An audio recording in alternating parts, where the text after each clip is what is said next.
Buenas tardes, gracias por la invitación y la posibilidad de explicar la forma en que afecta el ejercicio de los derechos fundamentales de los ciudadanos cubanos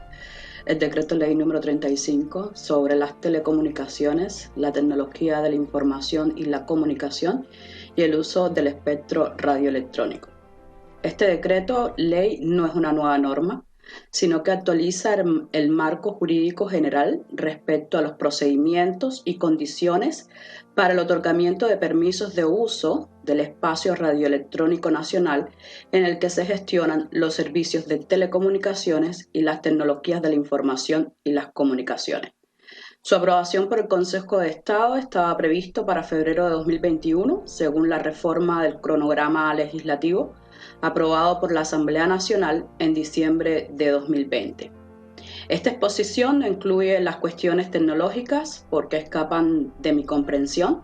Le hemos enviado vía electrónica un informe más amplio sobre mis análisis de esta normativa, que se basa fundamentalmente en los derechos reconocidos y las obligaciones que impone a las instituciones estatales y empresas que gestionan líneas de comunicación, operadores de redes o que dan conexión a Internet vía módem o línea telefónica, proveedores de acceso a una red de telecomunicaciones, a las que el gobierno cubano le ha otorgado una concesión administrativa o licencia para utilizar el espacio radioelectrónico y proveer servicios públicos de telecomunicaciones. Nos preocupa la facultad de suspender estos servicios, la obligación de brindar a las instituciones armadas del país, Ministerio del Interior y el Ministerio de las Fuerzas Armadas, las facilidades técnicas y los servicios que requieran. Y además, la obligación de entregar al Ministerio de las Comunicaciones la información que éste determine para el cumplimiento de sus fines. Otro motivo de preocupación es la obligación de garantizar que sus sistemas de telecomunicaciones en operación faciliten la supervisión y control técnico, así como la intercepción legal de las comunicaciones por las autoridades competentes. En nuestra opinión, esas facultades de los operadores o proveedores y de las instituciones estatales son demasiado amplias y discrecionales, situación que favorece la arbitrariedad y el abuso de poder y propician las violaciones de los derechos fundamentales, entre ellos la privacidad de los ciudadanos. En materia de seguridad de las redes y servicios de telecomunicaciones, se les impone además una serie de obligaciones cuyo incumplimiento conlleva la aplicación de medidas administrativas, civiles o penales. Por ejemplo, el Ministerio de Comunicaciones establece las normas y planes en materia de seguridad que los operadores o proveedores de telecomunicaciones tienen que aplicar con el fin de reducir al mínimo el impacto de los incidentes en su red y servicio. ¿A qué se refiere el Decreto Ley 35 cuando utiliza el término incidente?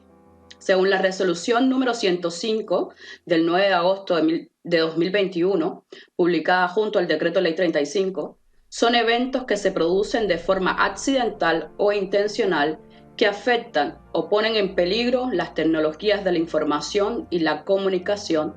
o los procesos que en ellas se realizan. La resolución establece un procedimiento para la prevención, detección, contención y respuesta de incidentes de ciberseguridad. Las protestas del 11 de julio son un ejemplo del tipo de incidente que se pretende evitar con el Decreto Ley 35. Ante hechos como estos, los operadores o proveedores de servicio público de telecomunicaciones tendrían la obligación de suspender el servicio de Internet, por ejemplo, debido a que pueden ser calificados como un incidente bajo varias categorías, como puede ser daños éticos o incidente de agresión, según el nivel de peligrosidad que interpreten los encargados de realizar el monitoreo de los contenidos en Internet. Bajo estas categorías, la transmisión en vivo de manifestaciones o la convocatoria online de protesta puede ser calificado como una difusión dañina, ciberterrorismo, ciberguerra o la subversión social. Aun cuando la responsabilidad de los contenidos transmitidos recae sobre sus autores, es decir, en quien produce, aloja o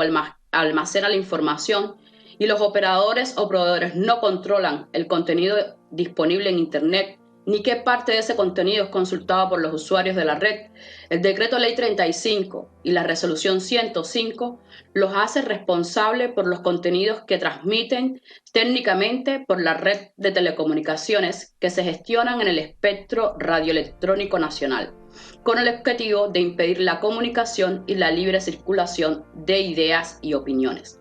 Por ejemplo, el Decreto Ley 35 les obliga a coordinar con las autoridades competentes la implementación de medidas técnicas de operación y supervisión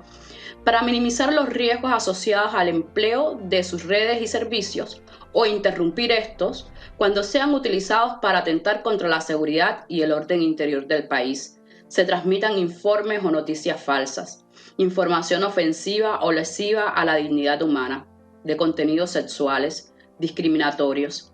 que genere acoso, que afecte la intimidad personal y familiar o la propia imagen y voz, la identidad, integridad y el honor de la persona, la seguridad colectiva, el bienestar general, la moralidad pública, el respeto al orden público, o como medio para cometer actos ilícitos, con independencia de la responsabilidad penal, civil o administrativa que se derive del hecho. Estos preceptos afectan ilegítimamente la libertad de expresión.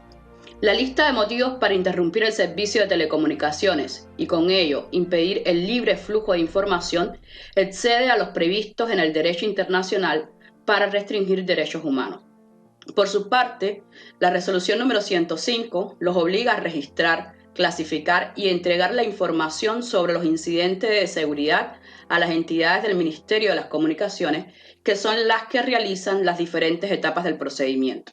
Por ejemplo, en la etapa 2 de detección, evaluación y notificación, entre las acciones previstas se encuentra preservar las evidencias digitales del lugar del hecho y la paralización parcial o completa de servicios.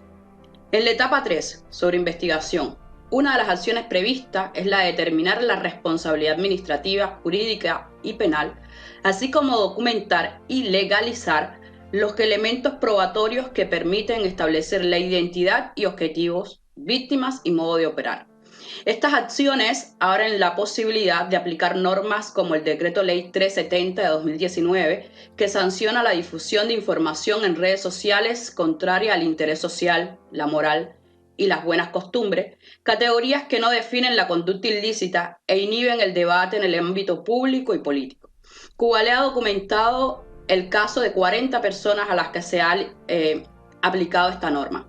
Las autoridades igualmente utilizan la ley penal para criminalizar la libertad de expresión a través de los delitos de desacato, propaganda enemiga y difusión de noticias falsas contra la paz internacional, por solo poner algunos ejemplos. Otras formas de restricción indirecta a la libertad de expresión son las contravenciones relacionadas con la tenencia de equipos, dispositivos y aparatos de telecomunicaciones que utilicen el espectro radioelectrónico, y se prevén multas de hasta 4.000 pesos cubanos para los infractores, afectando el desarrollo de redes comunitarias que garantizan el acceso a Internet y reducen la brecha digital. Contradictoriamente a lo que se afirma en el Decreto Ley 35, esta disposición legal es incompatible con los estándares internacionales debido a que restringe la libertad de opinión y expresión en el contexto digital y promueve la discriminación por motivos de la opinión política y de otra índole, atentando contra el derecho a la igualdad. Si bien el Estado tiene derecho a regular los servicios públicos de telecomunicaciones, la soberanía nacional no es motivo legítimo en el derecho internacional para restringir los derechos fundamentales de las personas sometidas a su jurisdicción. Muchas gracias. Muchas gracias, Laritza.